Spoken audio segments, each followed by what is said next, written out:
Thanks, Lincoln, for the question of whether it's okay for my tamariki to feel worried, and what is the difference between pressure, worry and anxiety.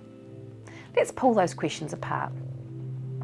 In terms of whether it's okay to worry, well, it's never comfortable to feel negative feelings, but they teach us and tell us some really important things.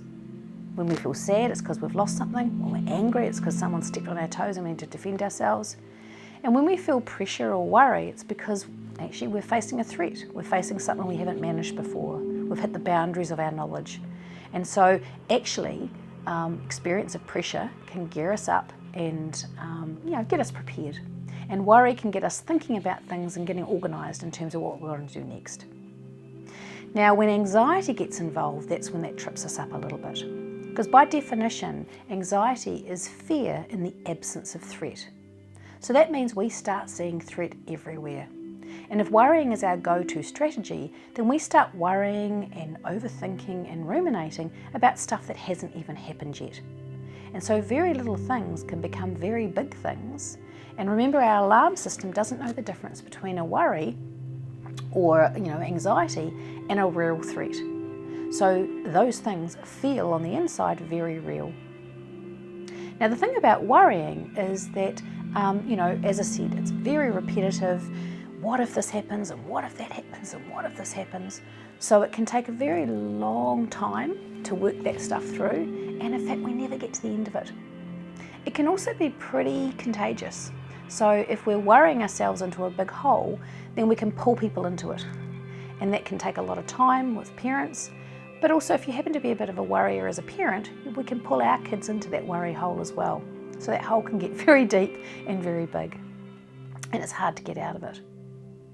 So as a parent, don't ignore worrying. Call it, name it when you see it. Hey sweetheart, I reckon it sounds like your worry brain is tricking you. Well, we want to actually acknowledge that's going on because it's not a very comfortable place to be. But we don't want to spend too much time in that hole, hey? We want to acknowledge it. We actually want to see if there's a problem that does need solving. Maybe there is an issue with friendships and we need to actually do some skill building or talk to school if there is some bullying going on. But if we spend a lot of time trying to answer the what if questions, then that can take a lot of time and it's not very productive. Moving on from if there's a problem we want to solve, part of the problem we might want to solve is the fact that they worry. So in fact, if your child is in a habit of worrying, then introducing things like a worry time, setting aside a short 5-minute period, not at bedtime, but at a certain time of the day, and getting your child to note down their worries at other times. And when it comes to 4 o'clock in the afternoon, you both sit down with the worry notebook or the file on their phone, and you go through and you have a look, well, hey, how do you feel about those things now? And let's see if there's some problems we need to solve, or let's actually see if we need to move past that.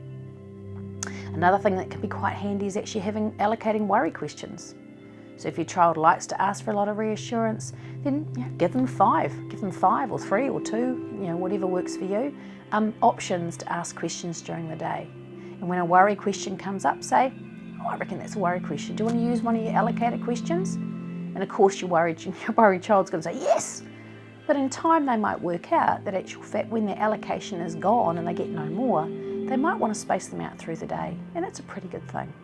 Because remember, talking about worries doesn't make them any less real. In fact, it makes them more real. So if we're actually supporting our kids to move on from them and pay attention to other information, then that's actually a good thing. So know your kid's going to be okay. Remember, obviously we want to support our kids to talk to us about stuff that's going on, but boundarying the amount of worrying they're doing is a really healthy and happy thing, because then what you're doing is when you're having conversations, you're talking about the real stuff, not what the worry brain is throwing in our path. And good luck.